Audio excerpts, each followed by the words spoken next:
ఆంధ్రప్రదేశ్ రాజకీయాల్లో మరో కీలక పరిణామం చోటు చేసుకుంది. మాజీ మంత్రి, వైఎస్ఆర్ కాంగ్రెస్ పార్టీ నేత కొడాలి నానిపై నమోదైన కేసులో ప్రాసిక్యూషన్కు రాష్ట్ర ప్రభుత్వం అనుమతిచ్చింది.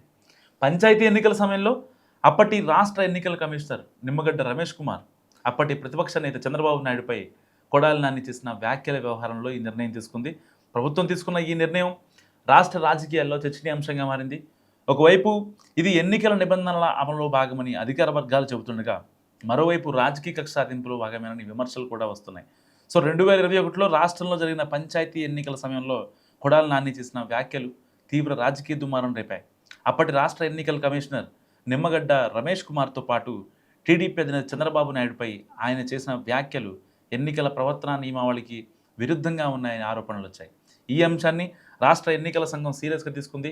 కొడాలి నాని వ్యాఖ్యలు ఎన్నికల నిబంధనలను ఉల్లంఘించాయని భావించిన రాష్ట్ర ఎన్నికల సంఘం సంయుక్త కార్యదర్శి ఆయనపై చర్యలు తీసుకోవాలని కృష్ణా జిల్లా ఎస్పీకి నివేదిక పంపించారు.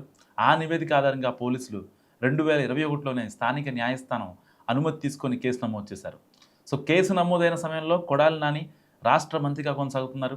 చట్ట ప్రకారం ప్రజాప్రతినిధులు లేదా మంత్రులపై విధుల నిర్వహణకు సంబంధించిన అంశాల్లో విచారణ లేదా ప్రాసిక్యూషన్ చేపట్టాలంటే ప్రభుత్వ అనుమతి తప్పనిసరి. సో ఈ కారణంగా కేసు తదుపరి దశకు వెళ్లకుండా నిలిచిపోయింది.